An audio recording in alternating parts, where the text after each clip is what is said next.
হয়ে হয়ে গেল, অথচ সেই মুহূর্তেই আপনি বললেন আমার সামনে দীর্ঘ রাস্তা, বাধা থাকবে, চ্যালেঞ্জ থাকবে, কিন্তু এই যে দীর্ঘ রাস্তায় আপনার গন্তব্যকে একটি নতুন রাজনৈতিক প্ল্যাটফর্ম নাকি এমন একটি রাজনৈতিক অবস্থান যেখানে কোনো দলের পরিচয় আপনাকে আর সংজ্ঞায়িত করবে না?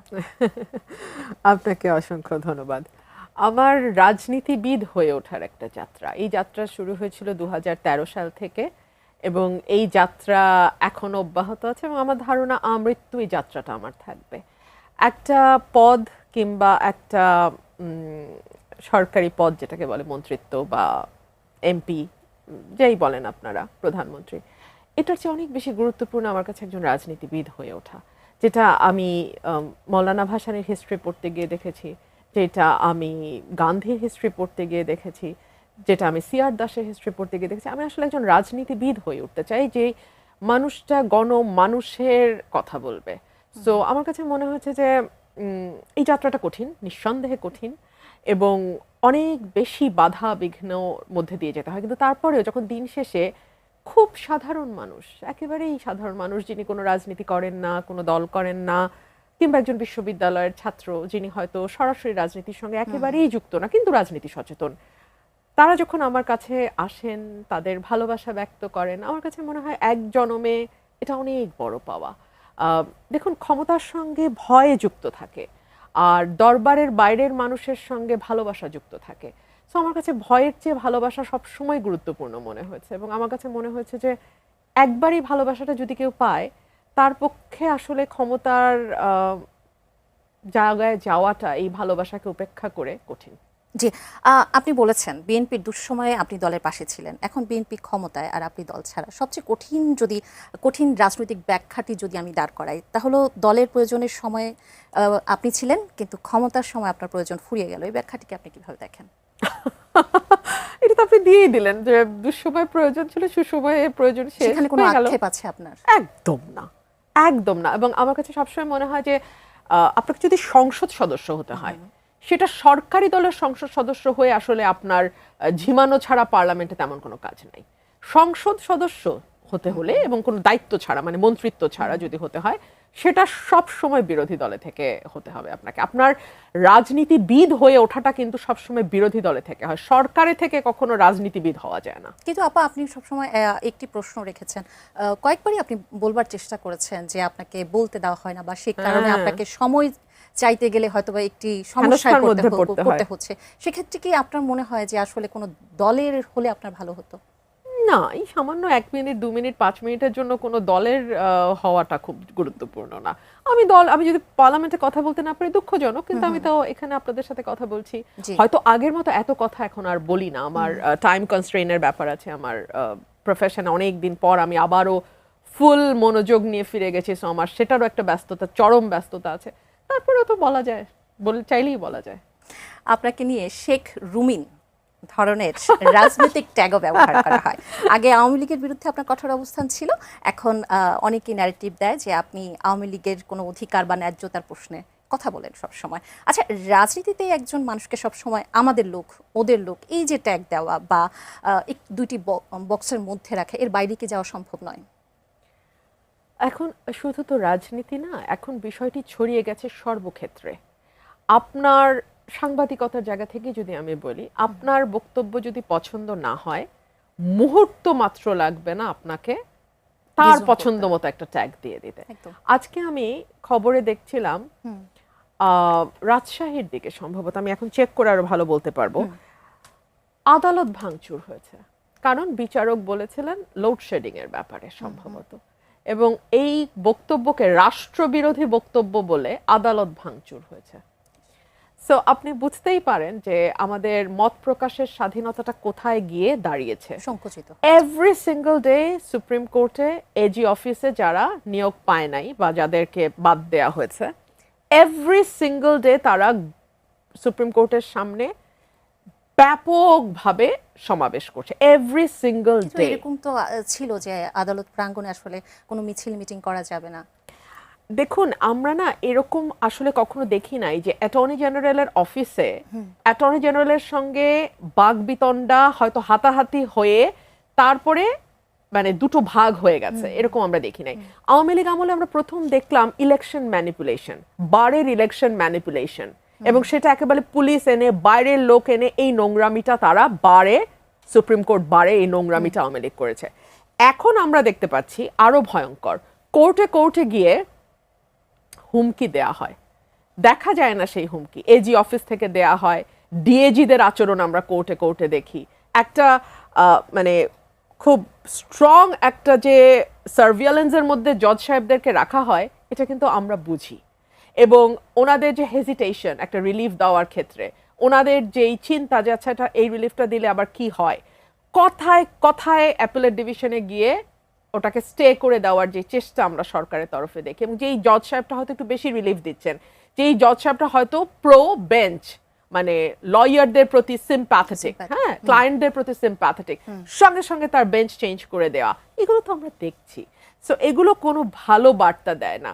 আমরা না স্বাধীন বিচার বিভাগ নিয়ে দীর্ঘ সময়ে সংগ্রাম লড়াই করলাম, আমরা না সেই মাজদার হোসেন 1999 সালের সেই জাজমেন্টকে ইমপ্লিমেন্ট করার জন্য শেখ হাসিনা আমলে জাজমেন্ট দিল, হলো না, খালেদা জিয়ার শাসন আমল গেল 1 থেকে 6, 2001 থেকে 6 হলো না, আবার 1/11-এর সময় কিছুটা আসলো, কিন্তু 8 থেকে 24 একেবারে শেখ হাসিনার সময়টা পুরোপুরি জুডিশিয়ারিকে কন্ট্রোলড অ্যান্ড পলিটিসাইজ করা হলো। এখন আবার দেখছি ভীতির একটা সংস্কৃতি চালু।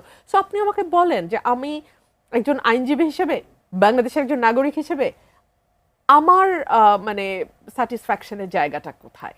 আজকে একটা ভেরি ইন্টারেস্টিং খবর এসেছে, প্রধানমন্ত্রীর আপন খালাতো ভাই তার পেট্রোল পাম্প মনে হয় আছে 1 কোটি সামথিং লাখ টাকা ওইখান থেকে ছিনতাই করে নিয়ে যাওয়া হয়েছে, এবং এখন অপরাধী ধরা পড়ে নাই।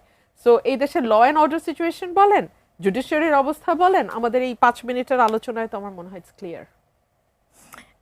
একটি বিশ্লেষণে বলা হয়েছে যে জুলাই আন্দোলনে তরুণরা ছিলেন ফ্রাস্ট্রেটেড অ্যাচিভার্স, যারা শিক্ষিত, দক্ষ, উচ্চাকাঙ্ক্ষী হয়েও যোগ্য চাকরি, মর্যাদা বা সামাজিক সুযোগ পাননি।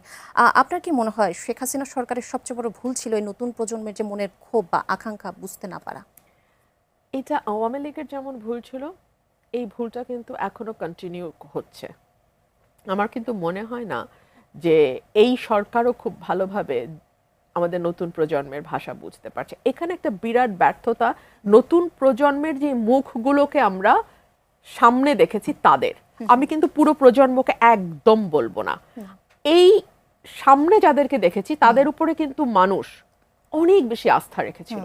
কিন্তু যখন দেখা গেল বন্যার্তদের ত্রাণের টাকার হিসাব নাই, যখন দেখা গেল ইচ্ছে মতন চাঁদাবাজি, মববাজি, ধর্মীয় উগ্রবাদের উত্থান, যখন দেখা গেল মেয়েদের উপরে মরাল পুলিশিং চলছে, যখন দেখা গেল মুক্তিযুদ্ধকে 24-এর বরাবর কিংবা কোনো কোনো জায়গায় খাটো করবার চেষ্টা হচ্ছে, যখন দেখা গেল আওয়ামী লীগ দমনের নামে ঠিক আগের সংস্কৃতির চর্চা হচ্ছে আরো খারাপভাবে, যখন দেখা গেল সাধারণ মানুষের জীবনের নিরাপত্তা হুমকির মুখে পড়ে যাচ্ছে, তখন মানুষ ভাবলো যে তাহলে এই বিপ্লবে আমরা কেন পথে নেমেছিলাম, এই অভ্যুত্থানের শরিক কেন হয়েছিলাম, কেবল চাঁদাবাজের মুখ পরিবর্তনের জন্য? ঠিক এক্স্যাক্টলি এই হেডলাইন এসছে প্রথম আলোতে যে এক চাঁদাবাজির চেহারা বদলেছে কিন্তু অবস্থার পরিবর্তন হয়নি। যখন মির্জা ফখরুলের মতন অত্যন্ত প্রভাবশালী এবং বর্ষিয়ান রাজনীতিবিদ, যিনি হয়তো রাষ্ট্রপতি হতে যাচ্ছেন, তিনি পর্যন্ত বলছেন কোথাও কোনো পরিবর্তন নাই, শুধুমাত্র প্রধানমন্ত্রীর মধ্যে পরিবর্তন দেখেছেন। হ্যাঁ, মানে অল্প মূল্যের শার্ট পরা, কিংবা ধরেন 14টা জায়গা গাড়ির জায়গায় 4টা গাড়ি ইউজ করা, জ্বালানি সাশ্রয়ের জন্য এসি 25-এর মধ্যে রাখা, এতে আসলে আপনার আমার কি লাভ হচ্ছে আমি ঠিক জানি না। তবে হ্যাঁ, মানে উনি যেহেতু দল করেন ওনাকে বলতে হচ্ছে কথাগুলো, বাট দ্য রিয়ালিটি রিমেইনস যে আমার আপনার জীবনের আসলে কোনো পরিবর্তন হয়নি। হ্যাঁ, আমার আপনার জীবনের কোনো পরিবর্তন হয়। একজন দর্শক আছেন ফোনে। জি দর্শক, আপনার নাম বলে আপনার প্রশ্ন রাখুন। হ্যালো, ফোনটি কেটে গেছে, পরবর্তীতে নিশ্চয়ই আপনি আবার ফোন করবেন। যখন মুক্তিযুদ্ধ আর 24-এর কথা আসে, একটি প্রশ্ন আপনাকে করতেই হবে, সেটি হলো রাজশাহী বিশ্ববিদ্যালয়ে জুলাই গণঅভ্যুত্থান নিয়ে যেত একটি চিত্র প্রদর্শনীতে 71 ও 24-কে দাড়ি পাল্লার দুই পাশে রাখা হয়েছে, যেখানে 24-এর পাল্লাটা ভারী দেখানো হয়েছে। শিল্পী বলছেন এটি প্রতীকী, মুক্তিযুদ্ধকে খাটো করার উদ্দেশ্য ছিল না। কিন্তু এই যে 71 এবং 24-কে বারবার মুখোমুখি করা হয় এবং 71-কে খাটো করবার যে প্রবণতা দেখা যায় অনেক সময়, এটি কি অশনি সংকেত নয়? আপনার মনে হয় না যেটা করাই হয় আওয়ামী লীগকে আরো বেশি স্ট্রেংথেন করার জন্য? এবং এর মধ্যে দিয়ে আওয়ামী লীগ আবারও বলার সুযোগ পায় যে মুক্তিযুদ্ধ এবং তার চেতনা কেবলমাত্র তাদের হাতেই নিরাপদ। অর্থাৎ যারা আওয়ামী লীগ করে এবং আওয়ামী লীগের ফলোয়ার্স, সাপোর্টার্স, ওয়ার্কার্স, তারার বাইরে আর কেউ মুক্তিযুদ্ধকে ভালোবাসে না, ধারণ করে না, লালন করে না, শ্রদ্ধা করে না, সম্মান করে না, তাই না? ঠিক যেভাবে চাঁদাবাজি, ঠিক যেভাবে মববাজি, ঠিক যেভাবে নারীর প্রতি সহিংসতা, আইন শৃঙ্খলা পরিস্থিতির অবনতি, জুডিশিয়ারির উপর হামলা, এই সব কিছুর মধ্যে দিয়ে আমরা আওয়ামী লীগকে আবারও ফিরিয়ে আনবার পথ অনেক বেশি সুগম করি। একইভাবে মুক্তিযুদ্ধকে যখন আমরা 24-এর সঙ্গে মুখোমুখি করি, আবারও আমরা সেই আওয়ামী লীগকে অনেক বেশি শক্তিশালী করে দেই এবং আমরা প্রাসঙ্গিক এবং আমরা আবারও আমাদের অ্যাক্টিভিটিসের মধ্য দিয়ে সেই শেখ হাসিনা যেটা বলতেন যে আওয়ামী লীগের হাতেই মুক্তিযুদ্ধ নিরাপদ, এর বাইরে আর কারো হাতে না, সেটাকেই কিন্তু আমরা স্টাবলিশ করি। এখন এই কথাগুলো যেমন দুদিন আগে খালেদ মহিউদ্দিন আমাকে তার একটা শোতে বলছিলেন যে আমি গুপ্ত আওয়ামী লীগ কিনা, এটা দেখলাম খুব ভাইরাল হয়ে যায়। ভাই, আমি গুপ্ত সুপ্ত কিছুই না, আমি খুবই প্রকাশ্য সাদাকে সাদা কালোকে কালো বলা মানুষ। হ্যাঁ, এই যে আমি কথাগুলো বললাম একটাও কিন্তু আওয়ামী লীগকে স্ট্রেংথেন করবে না, কিন্তু আপনার অ্যাক্টিভিটিস, হ্যাঁ, আপনি আজকে জামাতের ছত্রছায়ায় বা বিএনপির ছত্রছায়ায় বা সরকারি দলের ছত্রছায়ায় বসে আপনি যে আকাম কুকাম কুকর্মগুলো করে দেশের মানুষের নাভিশ্বাস উঠায় ফেলতেছেন, এগুলা কিন্তু আওয়ামী লীগের পথ সুগম করবে। সো যদি আওয়ামী লীগকে আসার পথ কেউ করে দেয়, সেটা আপনারা। আর যদিও আমি ব্যক্তিগতভাবে কোনো রাজনৈতিক দল কাগজে কলমে নিষিদ্ধের পক্ষে না, এটা আমি জামাত নিষিদ্ধের সময় থেকে বলে আসতেছি। মানে তখন কিন্তু আমাকে বলা হয়তো আমি আইএসআই, তখন বলা হয়তো আমি জামাত শিবির, তখন বলা হয়তো আমি রাজাকার, এক্সেট্রা এক্সেট্রা এক্সেট্রা। এখন আবার পুরা পাশার দান ঘুরে গেছে, এখন আমি হয়ে গেছি শেখ রুমিন, এখন আমি হয়ে গেছি ফ্যাসিস্ট। মানে ইটস আ হিলারিয়াস কান্ট্রি। এই দেশে মানুষের কোনো মানে একটু চিন্তা করেন ভাই, একটা কথা বলবেন, দুটো মিনিট চিন্তা করেন। অবশ্যই। দুজন দর্শক আছেন, প্রথমজন জি হ্যালো, আপনার নাম বলে আপনার প্রশ্নটি রাখুন। আসসালামু আলাইকুম, আমি মোহাম্মদ দেলোয়ার হোসেন পটুয়াখালী থেকে বলছি। জি বলুন দেলোয়ার হোসেন, আমরা আপনাকে শুনতে আমার পাচ্ছি। প্রশ্নটা হচ্ছে রুমিন ফারহানার আপার কাছে, যে আমরা সাধারণ জনগণ বিদ্যুৎ বিল ডাবল দিচ্ছি, কিন্তু 24 ঘন্টার ভিতরে 22 ঘন্টা বিদ্যুৎ পাচ্ছি না, রাত্রে বাসটা নিয়ে আমাদের কাঁপতে হয়। এই বিষয়ে আপনি জাতীয় সংসদে কথা বলবেন কিনা? 2 নম্বর প্রশ্ন হচ্ছে যে ফ্যাসিস্ট গেল, সে বিদায় নিয়ে গেল, কিন্তু বাংলাদেশের অস্তিত্ব, ইতিহাস 32 নম্বর ভাঙচুর হলো, বাংলাদেশের সোনার ছেলেরা আর্মিরা তাকিয়ে তাকিয়ে হাসলো আর দেখলে। ডক্টর ইউনূস এবং তার প্রেস সচিব শফিকুল আলম বলল এরা প্রেসার গ্রুপ। তো তাহলে সন্ত্রাসী তারা উস্কে দিলেন। এবং বর্তমান সরকার কাবি cap TR, PCB, family cap, কৃষি ক্যাপ দিচ্ছে, কিন্তু দলীয় কর্মী ছাড়া, মুসলিমের কিছু লোক ছাড়া বাইরের সাধারণ জনগণ পাচ্ছে না। আসলে এটা কি আসলে কি নতুন বাংলাদেশের নমুনা? বুঝতে পেরেছি আমরা। অসংখ্য ধন্যবাদ দেলোয়ার হোসেন আপনাকে আপনার ফোনটি করবার জন্য। জি আরেকজন আছেন দর্শক। জি দর্শক, আপনার নাম বলে আপনার প্রশ্নটি রাখুন। হ্যালো হ্যালো, আসসালামু আলাইকুম। ওয়ালাইকুম আসসালাম। জি বলুন, আপনার নাম বলে প্রশ্নটি রাখুন। জি হুমান, আমি রুমিন আপার একজন, শুনতে পাচ্ছি আমরা। আমি রুমিন আপার একজন পরিচিত মুখ। আমি জানতে চাচ্ছি রুমিন আপা কি আবার আমাদের দলে ফিরে আসবেন কিনা? অসংখ্য ধন্যবাদ আপনার প্রশ্নের জন্য।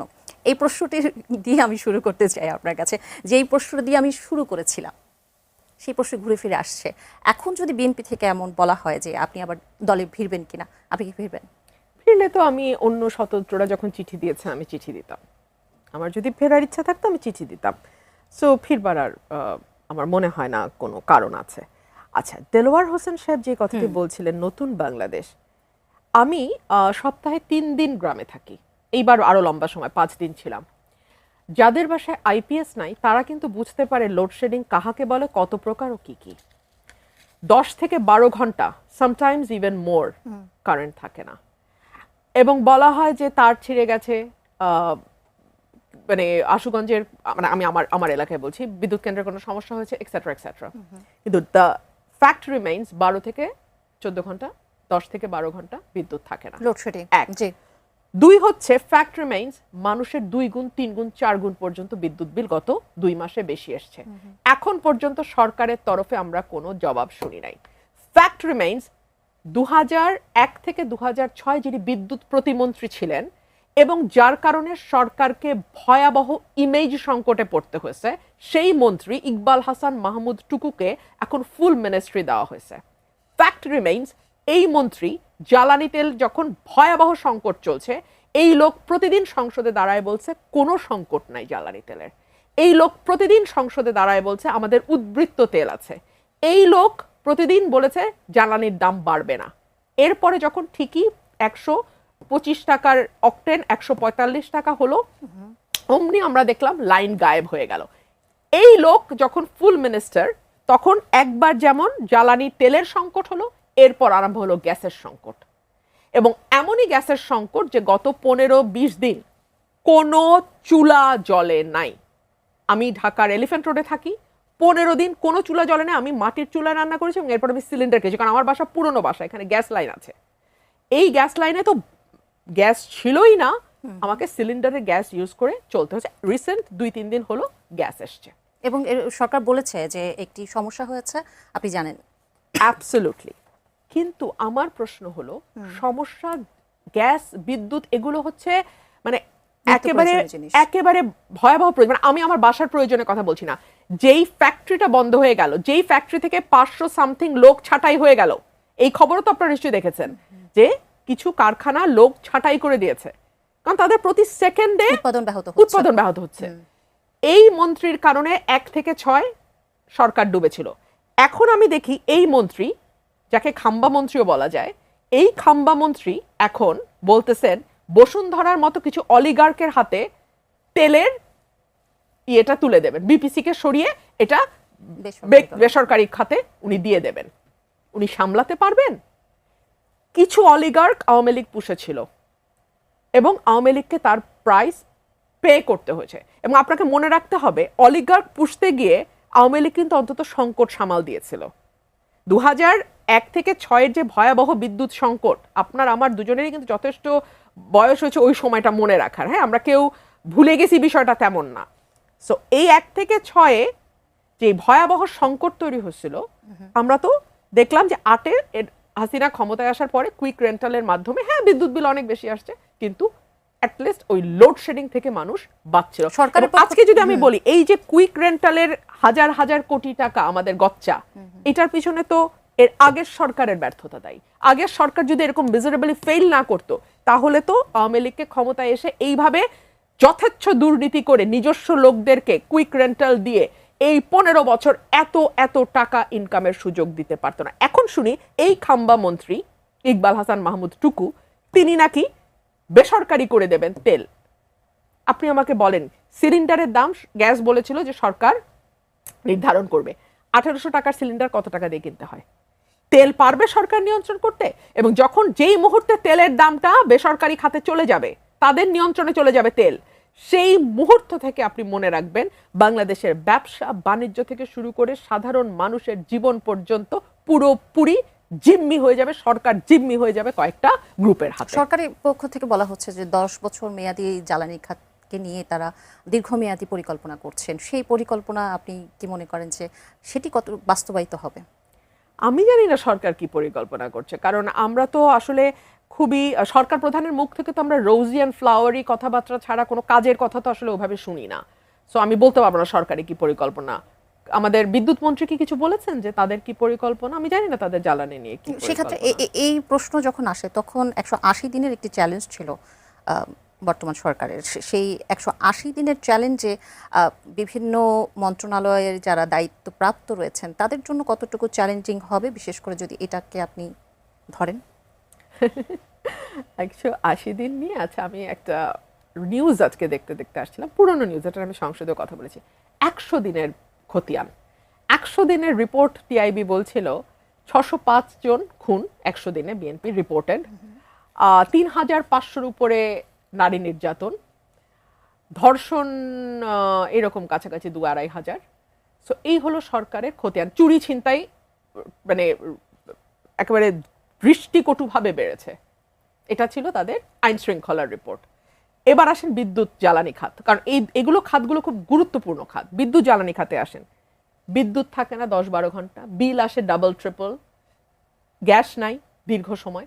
গ্যাসের মানে আমার ধরুন আশুগঞ্জ সার কারখানা, সংসদে দাঁড়িয়ে এই মন্ত্রী, আটার ব্যর্থ মন্ত্রী, যিনি এর আগের সরকারকে 1 থেকে 6 বিএনপিকে ডুবাইছিলেন, তিনি বলতেছেন যে আশুগঞ্জে নাকি তিনি গ্যাস দেবেন, সংসদে ওয়াদা করছিলেন আমার প্রস্তাবের প্রেক্ষিতে। 1 মাস মধ্যে তার 30শে মের মধ্যে গ্যাস দেওয়ার কথা, যখন গ্যাস হয় না আমি আবার দাঁড়ালাম সংসদে। আমি যখন বললাম, উনি বললো না এটা চাইলেই দেওয়া যায় না, এক্সেট্রা এক্সেট্রা। মাননীয় স্পিকার ওনাকে সাবধান করলেন যে আপনি সংসদে যা বলবেন সেটা ডেটার ভিত্তিতে জেনে শুনে তারপরে ওয়াদাটা করবেন। আপনার ইচ্ছা হলো আর পল্টন ময়দানের মতন ওয়াদা দেওয়া শুরু করলেন, you can't do that. But that's what that minister did. এবং তাকে তো কোনো জবাবদিহিতার আওতায় আনা হয় নাই। সড়কের কথায় আসেন, যেই মন্ত্রী প্রথমবার কথা বলেই ধরা খাওয়ার পর আর কথা বলেন না, তিনি বললেন চাঁদাবাজি সমঝোতার ভিত্তিতে হচ্ছে, বিসমিল্লাহ। এরপরে তারপর উনি মুখে তালা লাগাই দিলেন। কিন্তু 2টা ঈদে তার পারফরমেন্স দেখেন। ফ্যামিলি কার্ড দেয়া হচ্ছে বিএনপির নেতা কর্মী, আত্মীয় পরিজন, বন্ধু বান্ধব, কাজের লোক, সবাইকে। বিরোধী দলের যেই জায়গাগুলো, সেই জায়গায় টিআর কাবিখাত বরাদ্দ থেকে শুরু করে উন্নয়ন প্রকল্প বরাদ্দ বন্ধ, টোটালি বন্ধ। সো এবং যেই জায়গাগুলোতে সরকারি দলের এমপি নাই, সেখানে ওনাদের প্রাইভেট কি বলে ওই সংরক্ষিত মহিলা এমপিদের দিয়ে ওনারা মাতব্বরি করাচ্ছেন। এইটুকু সেন্স নাই যে একটা ইলেক্টেড এমপি আর একটা সিলেক্টেড এমপির মধ্যে দিস গালফ অফ ডিফারেন্স। আমার মনে হয় না যে এই সরকার আসলে যে 10 বছরের পরিকল্পনা বলে 10 মাস কিভাবে কি করবে আমি জানি না। একজন দর্শক আছেন ফোনে। জি দর্শক, আপনার নাম বলে আপনার প্রশ্নটি রাখুন। হ্যালো। হ্যালো, আসসালামু আলাইকুম। ওয়ালাইকুম আসসালাম। জি বলুন। আমার হ্যালো। জি শুনতে পাচ্ছি আপনাকে। হ্যাঁ, হ্যালো, আসসালামু আলাইকুম। ওয়ালাইকুম আসসালাম। আপনাকে শুনতে পাচ্ছি আমরা। আমি ঢাকা থেকে ফোন করেছি। আমার বয়স ৭৬ বছর। জি বলুন। আমি অত্যন্ত বয়স্ক মানুষ।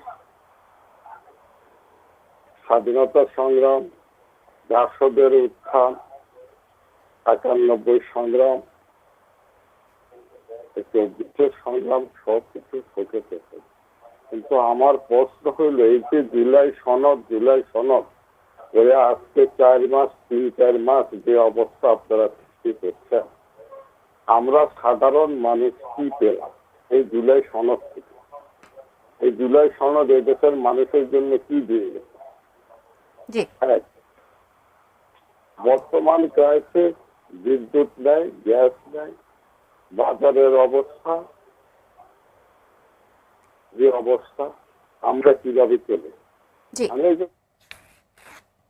জি ধন্যবাদ আপনাকে। আপনার প্রশ্ন আমরা বুঝতে পেরেছি। এই প্রশ্নের দ্বিতীয় যে প্রশ্নটি ছিল সেটির আলাপ মোটামুটি আমরা করে ফেলেছি। জুলাই সনদের কথা বলছে, যে জুলাই সনদ নিয়ে যে বিভাজন তৈরি হয়েছে, যে রাজনৈতিক দূরত্ব তৈরি হয়েছে দলগুলোর মধ্যে, এটি থেকে আসলে বাংলাদেশের মানুষ জনগণ হিসেবে কি পাচ্ছে, এমন করেই তিনি প্রশ্নটি রেখেছেন। জনগণ আসলে জুলাই সনদ থেকে কিছু পায়নি, এবং জুলাই সনদ থেকে সবচেয়ে বেশি লাভবান হয়েছে সরকার। আপনি দেখুন, এই যে বিরোধী দলকে জুলাই সনদ দিয়ে ব্যস্ত রাখা, অথবা বিরোধী দল বুঝে শুনে সেই বিষয় নিয়ে ব্যস্ত থাকা, যে কারণে হচ্ছে কি, আমাদের জনগণের জীবন সংক্রান্ত যে সমস্যাগুলো, তাদের এভরিডে লাইফের যে সমস্যা, সেটা নিয়ে কোনো আলাপ হচ্ছে না, উপেক্ষিত থেকে যাচ্ছে। আমরা আজকে আলাপ করলাম বিদ্যুৎ নিয়ে, আমরা গ্যাস নিয়ে, আমরা সংকট নিয়ে আলাপ করলাম, আমরা আইন শৃঙ্খলা পরিস্থিতি নিয়ে আলাপ করলাম, আমরা মব নিয়ে আলাপ করলাম।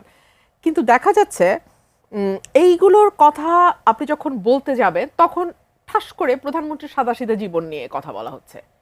এতে হয়তো ওনার ব্যক্তিগত ইমেজ কে ঝাড়া পোছা করে একটা নতুন ইমেজ দেওয়ার একটা চেষ্টা হতে পারে, এবং এই চেষ্টা আপ্রাণ করে যাচ্ছে। কিন্তু আপনি আমাকে বলেন তো, আজকে যদি আপনি প্রধানমন্ত্রী হন, আপনি 1 লক্ষ টাকার জামদানি পরলেন না 200 টাকার তাঁতের শাড়ি পরলেন, তাতে আসলে আমার জীবনে কি যায় আসে? আমাকে তো যদি বাজারে গিয়ে 400 টাকার কাঁচামরিচ কিনতে হয়, আমাকে যদি বাজারে গিয়ে 100 টাকার নিচে একটা সবজিও না পাওয়া যায়, আমাকে যদি 2 মাসের ব্যবধানে 1 বস্তা চিনি গুঁড়া চালের দাম 2000 টাকা বাড়ে, 2000 টাকা এক বস্তায় বেড়ে গেছে এবং কেউ কোনো দায় না নেয়, তাহলে আপনি আমাকে বলেন আপনার ওই জামদানি 1 লক্ষ টাকার না ওই তাঁতের শাড়ি 200 টাকার প্রধানমন্ত্রী আপনি, আমার কি যায় আসে, আমার জীবনে তার কি ছাপটা পড়বে, এই প্রশ্নের কোনো সুযোগ নেই। সো জুলাই সনদ যেটা হয়েছে, বিএনপি এবং জামাতে ইসলাম দুইটাকেই এক ধরনের একটা শিল্ড দিছে যে এরকম বাস্তব সমস্যা নিয়ে কোনো আলাপ হবে না, আলাপ হবে ইউটোপিয়ান আলাপ হবে জুলাই সনদে। আরে আমাদের তো বেসিক নিডসই পূরণ হচ্ছে না। দ্বিকক্ষ বিশিষ্ট সংসদ হবে, প্রধানমন্ত্রীর সঙ্গে রাষ্ট্রপতি ক্ষমতার ভারসাম্য হবে, মন্ত্রী পরিষদের জবাবদিহিতা বাড়বে, ইত্যাদি ইত্যাদি হবে। খুব ভালো কথা, খুব ভালো কথা, এগুলো হওয়া দরকার। তার আগে তো আমার জীবনের বেসিক নিডস যেগুলা, হ্যাঁ, বেঁচে থাকার জন্য যেগুলা একজন নাগরিকের অত্যাবশ্যকীয়, সেগুলাই তো আমার হচ্ছে না। আজকে সন্ধ্যায় কয়েক ফোঁটা বৃষ্টি নামলো ঢাকায়, আপনার স্টেশন থেকে আমার বাসা 20 মিনিটের রাস্তা, আমি আসলাম 1.5 ঘন্টায়, কারণ পুরো রাস্তা পানি নিচে, মানুষ, গণপরিবহনের জায়গা নাই, ট্রাফিক সিগন্যাল কেউ মানছে না। সো আমরা তো এরকম একটা দেশে, এরকম একটা শহরে আমরা থাকি। এরপরে আর আসলে আমরা জুলাই সনদ আমাদের নাগরিকদের আর কি দিবে বলে আপনি এক্সপেক্ট করেন? একটি বাস্তবতা যদি তুলে ধরি আপা, সেটি হলো যে অনেকেই বলেন এবং আমরাও দেখছি যে একটি সরকারের বয়স মাত্র 5 মাস বা 6 মাস যদি আমরা বলি, সেখানে এতগুলো সমস্যা, অনেকগুলো সমস্যা তো থাকে, সেই সমস্যাগুলোকে সমাধান করবার জন্য তো একটি সময় দেবার প্রয়োজন রয়েছে। আপনারা কি মনে করছেন যে আপনারা যথেষ্ট সময় দিচ্ছেন সরকারকে? দেখেন, আমি যেটা বললাম যে এখন এটা যদি এমন কোনো সমস্যা হতো যেটা ইন্টেলেকচুয়াল লেভেলের, হ্যাঁ, যেটা হলে ভালো লং রানে একটা দেশের জন্য, দ্বিকক্ষ বিশিষ্ট সংসদ, প্রধানমন্ত্রী রাষ্ট্রপতি ভারসাম্য ক্ষমতার, এগুলো লং রানে হলে একটা দেশ বেনিফিটেড হবে লং রানে। কিন্তু যেই জিনিসটা আপনার এই মুহূর্তে দরকার, আপনার বাড়িতে বাজার নাই, আপনার হাতে আছে 300 টাকা, আপনার চাল আনতে হবে, ডাল আনতে হবে, সবজি আনতে হবে, মাছ মাংস বাদ দেন, আপনার কাছে কিন্তু সরকারকে সময় দেওয়ার মতো সময় হাতে নাই। 1, 2 হলো এই সরকার, এই দেশের মানুষ প্রতি মুহূর্তে এখন তুলনা করবে 2008 থেকে 24 কেমন ছিল আর 26-এর ফেব্রুয়ারি থেকে অনওয়ার্ডস কেমন আছে। মাঝখানের 2 বছর না, মাঝখানে 2 বছর তো কোনো রাজনৈতিক সরকার ছিল না, তারা তো বাংলাদেশকে আরো কয়েক বছর পিছিয়ে দিয়ে গেছে। মব ভায়োলেন্স, উগ্রপন্থার উত্থান, এক্সেট্রা এক্সেট্রা, ওগুলো বাদ দিলাম। আমি দুটো পলিটিক্যাল গভর্নমেন্টের তুলনা করি। মানুষ তুলনা করবে 8 থেকে 24 এবং তারপর 26-এর ফেব্রুয়ারি থেকে অনওয়ার্ডস। সেখানে 15 মাসের সাথে 5 মাসের তুলনা কি ঠিক হয়? 15 বছর এবং 5 মাসের তুলনা 15 বছরে, তাহলে তো মানুষ বলবে যে আমরা তো আরেকটু বেটার থাকবো। 15 বছরে নিরবচ্ছিন্ন বিদ্যুৎ পাইছি, 15 বছরে এরকম গ্যাস সংকটের মধ্যে পড়ি নাই, 15 বছরে ল অ্যান্ড অর্ডার সিচুয়েশন সাধারণ মানুষের জন্য বেটার ছিল। পলিটিক্যাল গুম খুনের কথা কিন্তু বলছি না, ইচ্ছা করে আমার এই কথাকে পেঁচানো হয়। পলিটিক্যাল গুম খুনের কথা বলছেন, আপনি রুহুল কবির রিজভী হলো অন্য আলাপ, কিন্তু আপনি যদি কুদ্দুস হন, সেলিম হন, রহিম হন, করিম হন, তাহলে আপনার জীবনে 100 দিনে 605টা খুন, ইট ম্যাটার্স। আপনার জীবনে 2500-এর উপর 100 দিনে ছিনতাই, চুরি, ইট ম্যাটার্স। 3000-এর উপরে রেপ বা নারীর উপর অপারেশন, ইট ম্যাটার্স। ঠিক আছে? এবং বলা হচ্ছে যে আগের তুলনায় এই ক্রাইম বেড়েছে। এবং আপনি যখন দেখবেন যে এই ক্রাইম কন্ট্রোলের দায়িত্ব যেই মন্ত্রীর, তিনি সারাক্ষণ সংবিধান নিয়ে পেঁচাল পারেন জ্ঞানী ভাব ধরে এবং নিজের মন্ত্রণালয়ে 0 পারফরমেন্স দেখান, তখন সার্টেনলি আপনার ভালো লাগবে না রে ভাই। আমরা একটু অন্য আরেকটি প্রসঙ্গে আসতে চাই। সেটি আপনি জানেন যে শেখ হাসিনার প্রসঙ্গটি, ক্ষমতাচ্যুত প্রধানমন্ত্রী আমি যদি বলি, তিনি ডিসেম্বরে দেশে ফিরবেন। কেউ মনে করছেন এটি আওয়ামী লীগের নেতাকর্মীদের মনোবল ধরে রাখার কৌশল, কেউ বলছেন রাজনীতিতে প্রাসঙ্গিকতা রাখার একটি কৌশল। আপনার কাছে কোন ব্যাখ্যাটি বেশি বিশ্বাসযোগ্য? তিনি কি সত্যি ফেরার প্রস্তুতি নিচ্ছেন? দেখেন, আমি উনি ফিরবে কি ফিরবে না, আমি ওনার দলও করি না, ওনার সিদ্ধান্ত আমি জানিও না, আমি একদম জানি না।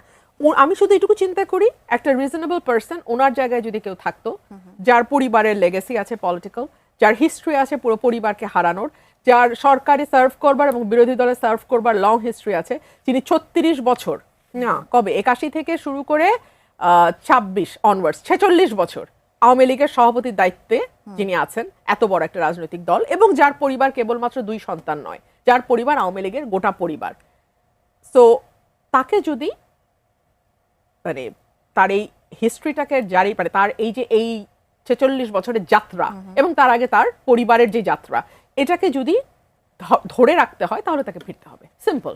কারণ আজকে যদি উনি অন্য কোনো দেশে মারা যান, that will be the end of her politics, that will be the end of the parties politics.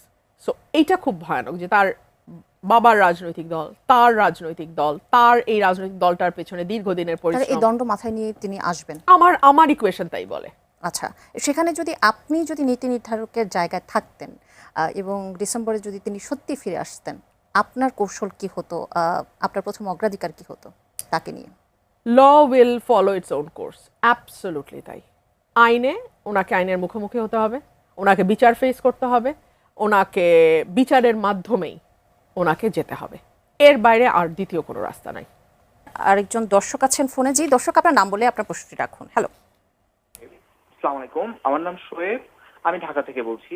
জি বলুন। আমার একটা ছোট্ট প্রশ্ন বা আমি মনে করি গুরুত্বপূর্ণ, সেটা হচ্ছে যে ইলিশ মাছের দাম এত কেন? কারণ এখন সিজন চলতেছে, ভারতেও ইলিশ মাছের বা কলকাতায় এত দাম না, আমাদের দেশে ইলিশ মাছের দাম এত কেন? এইটা আমি একটু জানতে চাই। অসংখ্য ধন্যবাদ আপনার প্রশ্নের জন্য। আপা, আপনি জানেন ইলিশ মাছের দাম এত বেশি কেন? না, আমি জানি না, তবে আমার মনে হয় যে এখন সংসদ চললে এই প্রশ্নটা আমি সংসদে রাখতাম। কারণ দেখুন, আমাদের দেশের মানুষ খুব বেশি কিছু চায় না, সিজনের ফলটা, সিজনের মাছটা, এইটুকুই তাদের চাও, খুব বেশি কিছু না। কিন্তু এই যে প্রতিদিন যে দুর্বিষহ নাগরিক সমস্যার মধ্যে দিয়ে আমাদের যেতে হয়, তার মধ্যে এটুকু স্বস্তি তো আমরা গভর্নমেন্টের কাছ থেকে আশা করতেই পারি। সো আমার কাছে মনে হয় যে চালের দাম নিয়ে যেরকম ভীষণ আলোচনা হচ্ছে, বাজারে অন্যান্য সব কিছুর দাম এত আকাশচুম্বী, সেখানে আসলে ইলিশটাও খুব আলাদা কিছু আজকে না। একটি শিরোনাম পড়ছিলাম, একজন কৃষক 3 মণ ধান বিক্রি করে তার মেয়ের জন্য একটি ইলিশ মাছ কিনেছে। হ্যাঁ, খুবই দুঃখজনক। বিষয়টা এরকমই, 5,000-6,000 টাকা চাচ্ছে, এরকমও 1.5 কেজি খবর ইলিশ এসেছে। যেটা হ্যাঁ, 3,035 বড় এরকম যেটা। করেই দাম পড়ছে।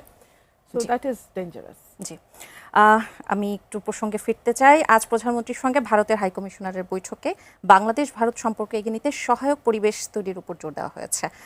একই সঙ্গে ঢাকা শেখ হাসিনার প্রত্যর্পণ, ওসমান হাদির হত্যাকাণ্ডের আসামিদের ফেরত পাঠানো, সীমান্ত হত্যা, পুশিন নিয়েও স্পষ্ট অবস্থান জানিয়েছে। শেখ হাসিনার প্রত্যর্পণ সহ এসব স্পর্শকাতর ইস্যুতে ভারতের যে দৃশ্যমান সহযোগিতা কি এখন ঢাকা দিল্লির সম্পর্কের ফ্রেশ স্টার্ট হিসেবে দেখছেন, আমি যেটা বা বড় পরীক্ষা কিনা আমাদের জন্য?